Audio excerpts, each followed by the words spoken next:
સુરેન્દ્રનગરમાં વરસાદ ખેડૂતો માટે આફતરૂપ સાબિત થઈ રહ્યો છે। સુરેન્દ્રનગર જિલ્લામાં વરસાદના પગલે ખેડૂતોના ખેતરો બેટમાં ફેરવાઈ ગયા।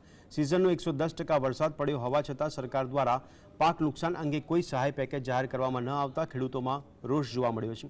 કપાસ ઉત્પાદનનું હબ ગણાતું સુરેન્દ્રનગરમાં કપાસનું ઉત્પાદન 70% ઘટવાની શક્યતાઓ ખેડૂતોએ વ્યક્ત કરી છે।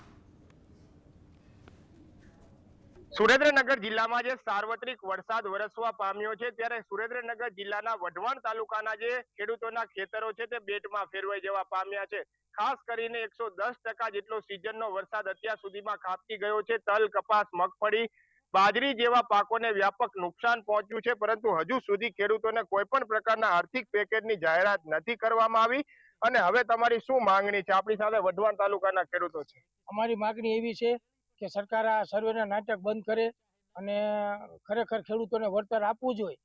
110% જિલ્લામાં વરસાદ થઈ ગયો છે, તો હવે એમને સર્વેના નાટક બંધ કરી અને ખેડૂતોને વળતર દેવું જોઈએ। અન્યથા અમે અમારા કુટુંબીજનોના દીકરા દીકરીના સામાજિક પ્રશ્નોના લગ્ન ઉકેલી શકશું નહીં। તો અમારી માંગણી એવી છે કે સરકાર યોગ્ય વળતર આપે અને ખેડૂતોને સહાય રૂપે સધિયારો આપે તો બીજું વાવેતર કરી શકે। ખાસ કરીને સુરેન્દ્રનગર જિલ્લામાં 5.85 લાખ હેક્ટર જમીન ઉપર વાવેતર થયું હતું। સૌથી મોટું નુકસાન કપાસને છે। જિલ્લો કપાસ ઉત્પાદનનું હબ ગણવામાં આવે છે। ઉત્પાદન 0 આવે તેવી હાલ શક્યતાઓ છે। સરકાર પાસે શું ખેડૂત તરીકે તમે આશા રાખી રહ્યા છો? અમે ખેડૂત પાસે ખાસ કરીને સરકાર પાસે આશા રાખી રહ્યા છીએ કે જે આપણે આગામી આ 2-3 દિવસમાં કે જે વરસાદ પડ્યો આપણે એ જે થોડીક આશા હતી એ પણ ઠગારી નીવડી છે। અને અમારી એવી જ માગણી છે કે જે અમને કોઈ સરકારશ્રી કોઈ સહાય આપે તો અમે કોઈ રવિ પાક લઈ શકીએ, ને કે ખેડૂતો કોઈ એવી પરિસ્થિતિમાં નથી કે બિયારણ ખરીદી શકે।